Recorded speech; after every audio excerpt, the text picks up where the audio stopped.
الحمد لله وكفى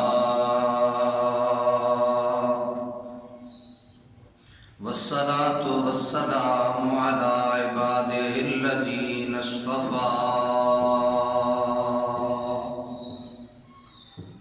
خصوصا على سيد ولد آدم وخاتم الأنبياء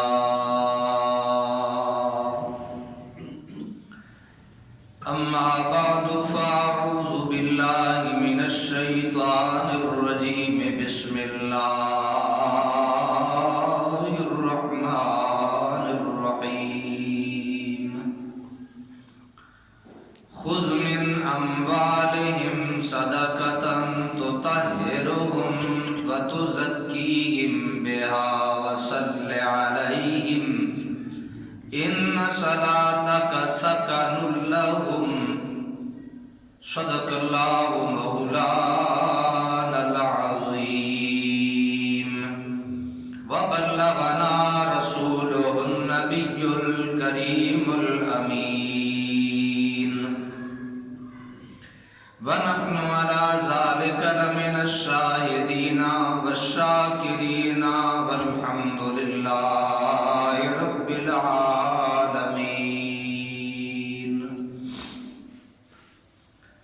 بعد از حمد و ثنا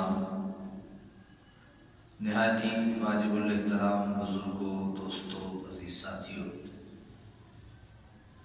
اللہ جل مجدہ کا احسان عظیم ہے، اس ذات وحدہ لا شریک کا شکر عظیم ہے کہ اس نے ہمیں اپنے پاک گھر میں بیٹھ کے دین سیکھنے اور سکھانے کی توفیق نصیب فرمائی ہے۔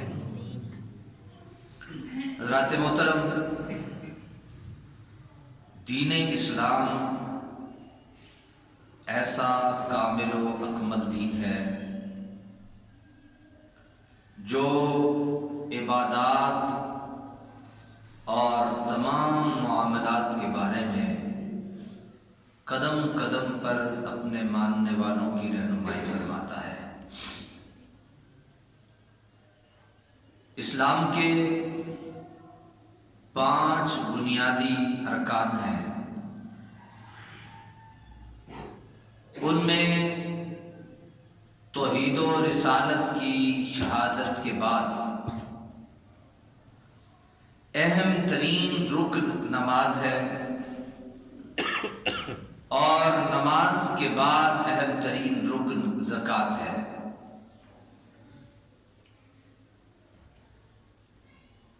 نماز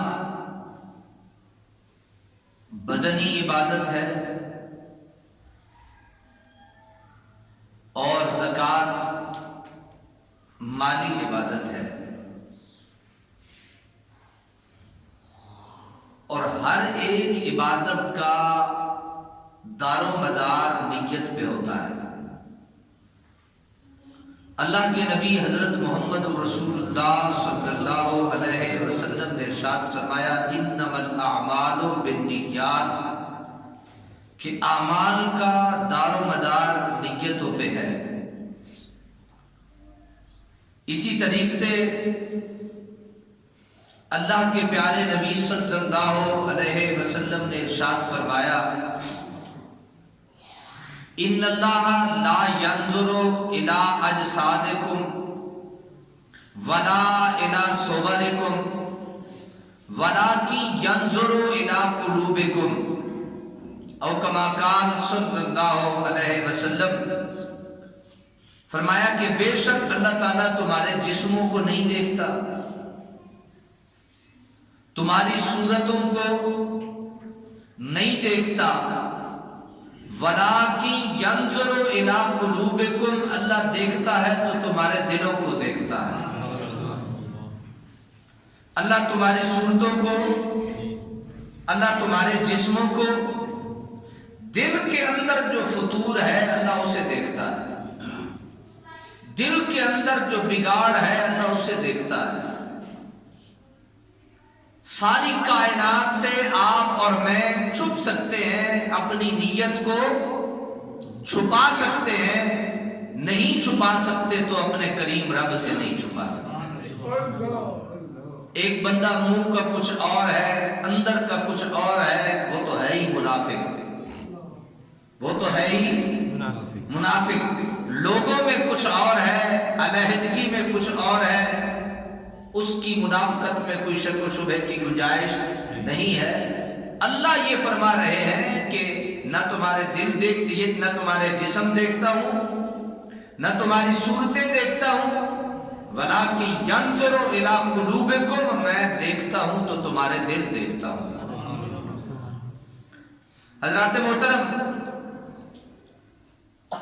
میں ایک خاص طریقے سے رمضان کریم میں کوشش ہوتی ہے، لوگ سیرت فاطمہ پہ بھی گفتگو کرتے ہیں، حضرات امہات المؤمنین کے حوالے سے بھی گفتگو کی جاتی ہے، ساری گفتگویں حق اور سچ ہیں۔ میری منشا، میرا مقصد یہ ہوتا ہے کہ اسلام کے جو اہم ترین ارکان ہیں، رمضان کریم میں ان اہم ترین ارکان کی طرف اپنے دوستوں کی توجہ دلائی جائے۔ پچھلا جمعہ چونکہ رمضان کریم کا آغاز تھا تو میں نے آپ کی خدمت میں رمضان شریف کے حوالے سے گفتگو پیش کی۔ دوسرا رکن جو ہے وہ زکوٰۃ ہے۔ انشاءاللہ اگلا جمعہ جو ہے انشاءاللہ ہم نماز کے حوالے سے گفتگو ہوگی۔ اللہ تعالیٰ نے اپنی پاک کلام میں یوں بھی ارشاد فرمایا کہ انما اموالکم و اولادکم فتنہ، کہ یہ جو تمہارے مال ہیں اور تمہاری جو اولادیں ہیں یہ تمہارے لیے آزمائش ہیں۔ یہ کیا ہے؟ تمہارے لیے آزمائش ہے۔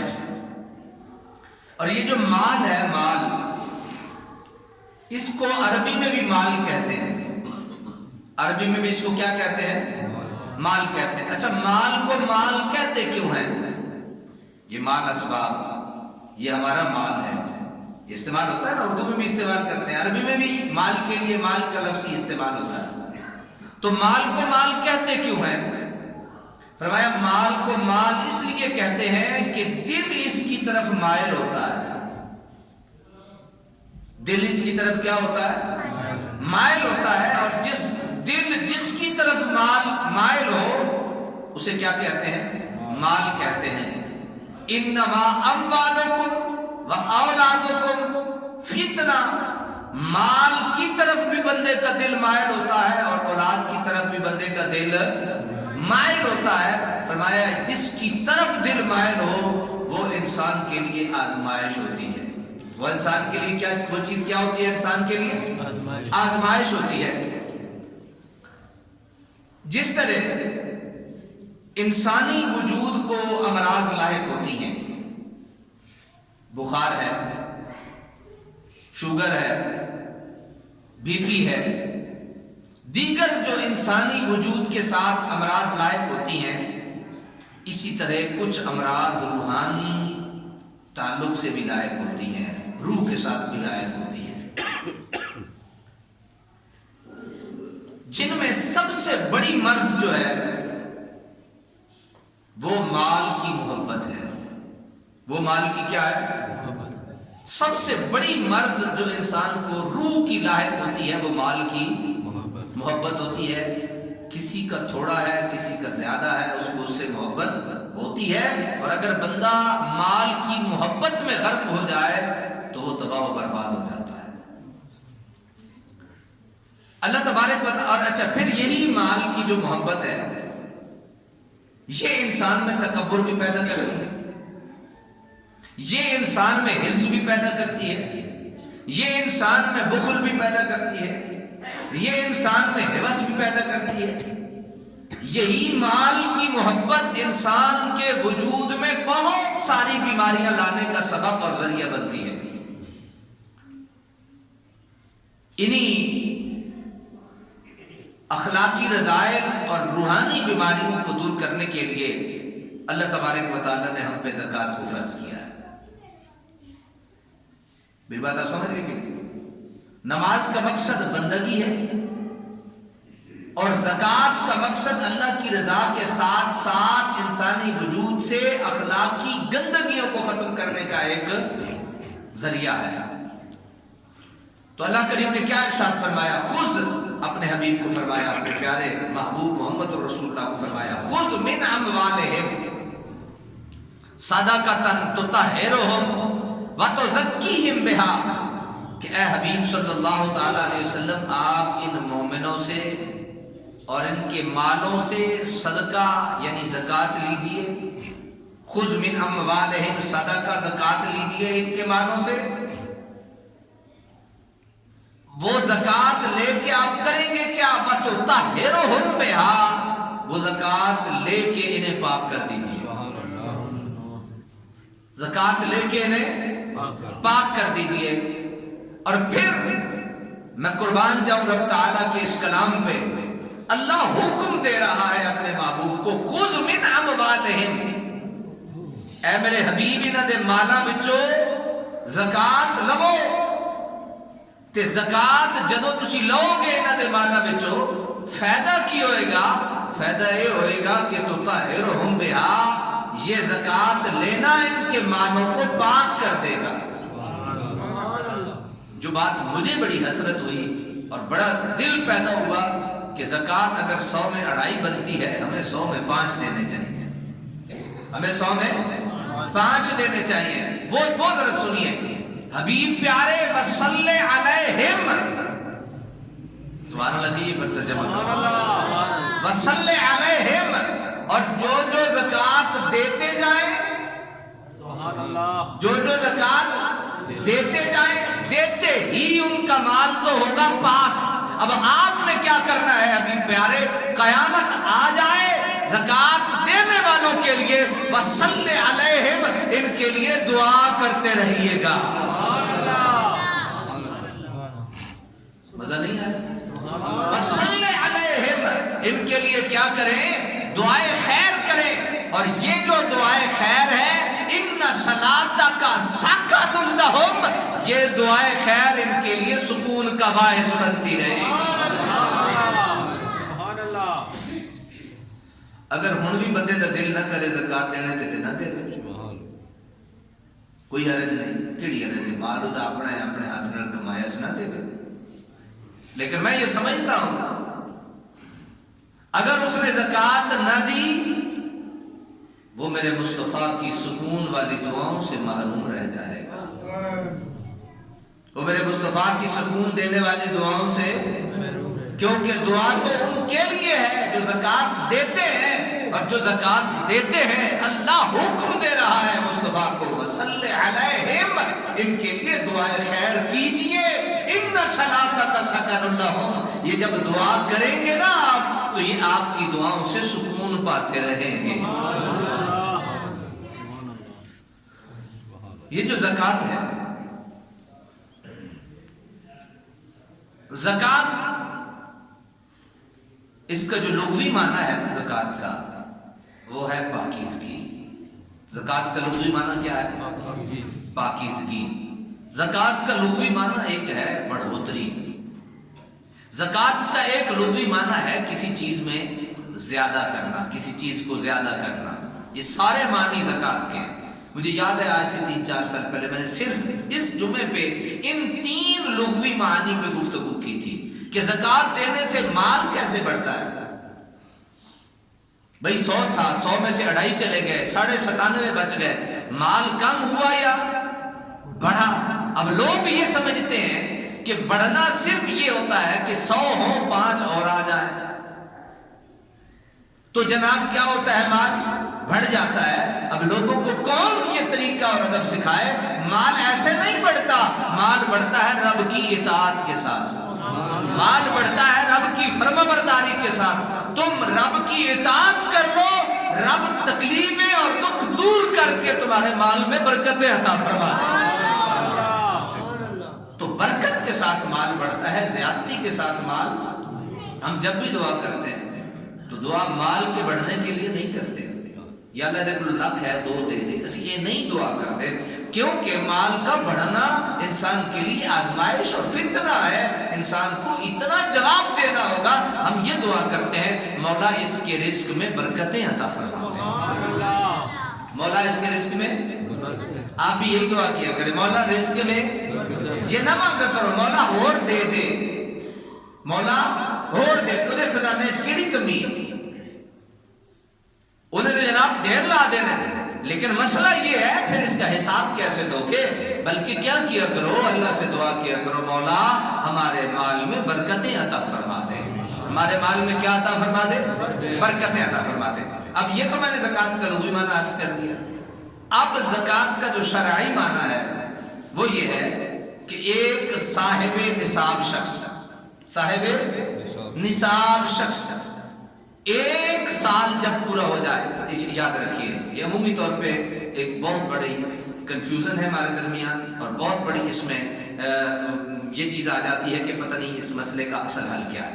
جب زندگی میں پہلی مرتبہ، جب زندگی میں پہلی مرتبہ کوئی شخص صاحب نصاب ہو جائے، کیا ہو جائے؟ یعنی 7.5 تولے اس کے پاس سونا آ جائے، یا 52.5 تولے چاندی آ جائے، یا 52.5 تولے سونا یا چاندی کے برابر اس کے پاس قیمت آ جائے، جو کہ موجودہ دور میں جو گورنمنٹ کے ریٹس کے حساب سے طے کی گئی ہے وہ 1,03,000 52.5 تولے چاندی کی قیمت ہے.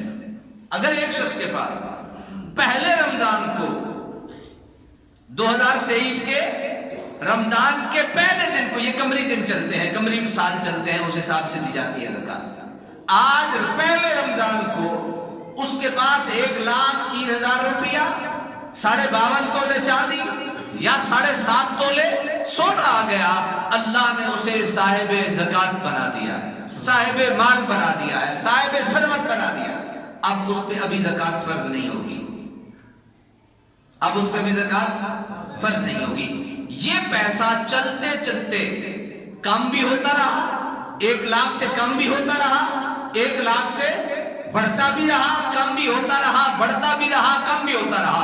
اگلے سال جو 2024 کا قمری سال بنے گا، اس کے پہلے رمضان کو اب اس بندے پہ زکوٰۃ دینی لازم اور ضروری ہوگی. وہ کو پلے پہ گئی گل کہ روزہ لگے، اچھا ٹھنڈ. او بھائی نہیں سمجھ آتی نا تو عالم سے پوچھا کرو، جاہلوں کے دروازے پہ نہ جایا کرو جو تمہاری رہنمائی نہ کر سکیں. وہ ایک بچہ مجھ سے پوچھنے لگا جی مسواک کر سکتے ہیں؟ میں کہا جی کیوں نہیں کر سکتے؟ وہ جی فلاں کہہ رہے تھے مسواک نہیں کر سکتے. میں کہا اس کا معیار کیا ہے؟ اس نے کوئی پکی روٹی پڑی، شڑال مارتے رہتے. اتنے اہم ترین یہ مسائل ہیں زکوٰۃ کے جن کو سننا اور سمجھنا بہت زیادہ ضروری ہے. حضرت حسن بصری رضی اللہ تعالیٰ عنہ بیان کرتے ہیں کہ رسول اللہ صلی اللہ علیہ وسلم نے ارشاد فرمایا کہ اپنے مال اور دولت کو زکوٰۃ کے ذریعے سے بچاؤ. کیمرے لگا کے نہیں، کیمرے لگا کے مال دولت نہ بچاؤ، کیونکہ میں دیکھے کیمرے کے باوجود بھی لوگ چوری کر لیتے تے پکڑے بھی. کیمرے کیڑی طاقت بھی ہے؟ طاقت میرے رب دیا، میرے رب دے حکم دیا. آؤ میرے رب کے حکم پہ عمل کرو. میرے آقا صلی اللہ علیہ وسلم نے ارشاد فرمایا اپنے مال اور دولت کو زکوٰۃ سے بچاؤ. کس سے بچاؤ؟ کس سے بچاؤ؟ زکوٰۃ سے بچاؤ. اور اپنی بیماریوں کا علاج صدقے سے کرو. سبحان اللہ. اپنی بیماریوں کا علاج صدقے سے کرو، اور مصیبتوں کی لہروں کا سامنا دعا اور گریہ زاری کے ذریعے سے کرو. سبحان اللہ. اللہ کرے یہ قول اور یہ بات ہمیں سمجھ آ جائے. مال کس سے بچانا ہے؟ زکوٰۃ. کیوں تو سب دعا دینی ہے، باقی میں نہیں ہے. اچھا بولو کس سے بچانا ہے؟ کس سے بچانا ہے مال دولت؟ کس سے بچانی ہے؟ میرے آقا نے کہا ہے نا یار، وہ آپ کے بھی آقا ہے نا. تو ہمارے آقا فرماتے ہیں مال اور دولت زکوٰۃ سے بچاؤ. فرمایا یہ جو مصیبتیں بیماریاں آ جاتی ہیں یہ بیماریاں صدقے سے دور کرو. اور یہ جو تمہارے اوپر مصیبتیں آتی ہیں نا، انہیں دعا کی لہروں سے انہیں دور کیا کرو. حضرت ابو ہریرہ رضی اللہ تعالیٰ عنہ سے مروی ہے، حضرت ابو ہریرہ فرماتے ہیں کہ رسول اللہ صلی اللہ علیہ وسلم نے ارشاد فرمایا، جب تم اپنے، یہ میں جان بوجھ کے عربی عبارات کو چھوڑ رہا ہوں تاکہ آپ تک بات بھی زیادہ پہنچ سکے اور وقت بھی کم لگے. جب تم اپنے مال کی زکوٰۃ ادا کر دو تو تم نے اپنا فرض پورا کر دیا ہے. اللہ نے فرمایا اقیموا الصلاۃ وآتوا الزکاۃ، نماز پڑھو اور زکوٰۃ دو. اللہ کی قسم حضرت سیدنا صدیق اکبر کا دور آیا اور زکوٰۃ کے منکروں نے کہا ہم زکوٰۃ نہیں دیتے. حضرت ابوبکر نے فرمایا جب تک لے نہ لوں گا چین سے بیٹھوں گا نہیں. سبحان اللہ. صحابہ میں سے چند نے کہا حضور نماز تے پڑھ دینا، حضور نماز تے پڑھ دینا، پھر نہ کوئی زکوٰۃ لینے کی کیڑی لوڑ ہے. فرمایا میرے مصطفیٰ نے حکم فرمایا ہے، اللہ کا یہ حکم ہے زکوٰۃ دو. جب تک یہ زکوٰۃ دیں گے نہیں ان کی نمازیں کیوں دیکھوں؟ یہ کیا طریقہ ہے؟ ایک رکن کے جناب مانتے اور دوسرے رکن کو نہیں مانتے. یہ تو پچھلی امتوں والا مرضی والا دین تو نہیں تھا، ساری باتیں ماننی پڑیں گی. میرے آقا نے فرمایا صلی اللہ علیہ وسلم آپ میں جب تم اپنے مال کی زکوٰۃ ادا کر دی تو تم نے اپنا فرض پورا کر دیا. اور جو شخص حرام مال جمع کرے، جو شخص کیا کرے بھائی، چلو یہ کوئی نہیں حرام تسی دل چ بھی آگ لگو کوئی نہیں، خیر دل چ آگ لگو یہ خیر ہے، یہ چھپے بندے دے اپنے کرتوت بندے آپ میں ہی پتہ ہونے چاہیے، سارے نہیں دسنے چاہیے. جب حرام مال جمع کرو اور پھر اسے ثواب کی نیت سے صدقہ کرو تو اسے اس صدقے کا کوئی ثواب نہیں ملے.